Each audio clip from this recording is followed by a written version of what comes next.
Hello and welcome to another episode of Capital Catch-Up. I'm Victor. And I'm Lenny. Today we are looking exclusively at the committee schedule for March 3rd, 2026. It is a focus docket, but one that touches on the pillars of national obligation: defense, veteran care, homeland security, and the protection of our most vulnerable citizens. That's right. There are no floor votes on the schedule we're looking at today, but the committee work is substantial. We're seeing a mix of oversight and forward-looking strategy. Let's begin with a significant event on the Hill regarding our service members. There is a joint hearing scheduled with the House Committee on Veterans Affairs. This is a crucial one, Victor. They are examining the legislative presentation of the Veterans of Foreign Wars, the VFW, and multiple other veteran service organizations, or VSOs. For our listeners who might not follow the calendar of the VA committee, this is something of a sacred tradition on the Hill. It really is. Historically, early in the year, major VSOs come before a joint session of the House and Senate Veterans Affairs Committees to essentially lay out their demands. This isn't just a check-in. This is these organizations telling Congress, here is what our members need in the budget before you finalize it. Exactly. And the fact that this is a joint hearing is procedurally significant. It means both the House and Senate committees sit together. It underscores the bicameral consensus that usually exists around veteran care. We're expecting them to push hard on implementation issues.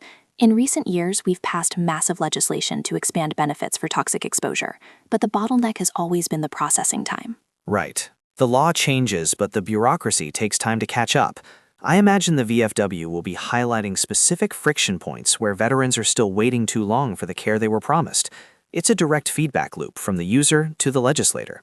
Moving from those who have served to the strategy of how we utilize our military, there is a major hearing scheduled to examine an update on the National Defense Strategy. This is happening at 2:30 p.m. The National Defense Strategy, or NDS, is the document that essentially tells the Department of Defense what the priorities are. Are we focusing on counterterrorism, great power competition, cyber warfare? This hearing is where the rubber meets the road. However, there is a catch to this meeting, Lenny. The schedule notes that the open hearing will be immediately followed by a closed session in SVC 217. Right. Let's unpack that for a second. SVC 217 is a secure room in the Capitol Visitor Center. When a committee moves to a closed session, it means they are discussing classified information. The public part of the hearing will be the generals and officials giving the polished, public-facing summary. But the real scrutiny, the questions about specific capabilities, satellite data, or sensitive intelligence assessments, happen behind those closed doors. It's a reminder that we only see about half of what Congress actually does regarding national security. And speaking of security, there is an oversight hearing scheduled earlier in the day at 2 p.m. to examine the Department of Homeland Security. Oversight is the key word there. Unlike a legislative hearing, which is about writing a bill, an oversight hearing is usually adversarial. It's Congress checking the executive branch. Given the current climate, a DHS oversight hearing is likely to be contentious. We can expect grilling on border enforcement, visa overstays, and perhaps domestic cybersecurity threats. It's interesting to pair that DHS hearing with another item on the docket for 7 p.m., a primetime hearing. This one is titled, Hearings to Examine Confronting Child Trafficking and the Failure to Protect America's Most Vulnerable. The title alone, Failure to Protect, suggests this isn't going to be a pat on the back. This implies a systemic breakdown. It does. Child trafficking is often viewed as an international issue, but this hearing seems poised to look domestically.